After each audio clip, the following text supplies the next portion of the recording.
परिषद गणातून आपल्या रेश्मा राजेश पाटील आणि खानावळ पंचायत समितीमधून सन्माननीय भाई शिंदे, तसेच आत्तरगाव पंचायत समितीमधून रोहिणी येरम यांना उमेदवारी जाहीर झाल्यापासून आज आपण प्रचाराचा नारळ वाढून आज प्रचाराला सुरुवात केली आहे।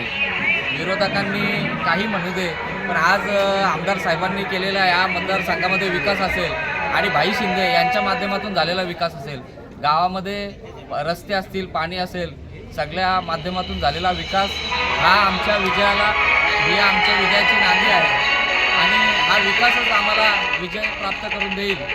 आणि विरोधकांनी कितीही वल्गना करू दे, तरी विरोधकांना मला एवढंच सांगायचं, तुम्हाला चारी मुंड्या चित केल्याशिवाय आमचा शिवसैनिक आणि BJP RPI ही महायुती राहणार नाही, एवढंच बोलतो। जय जय महाराज।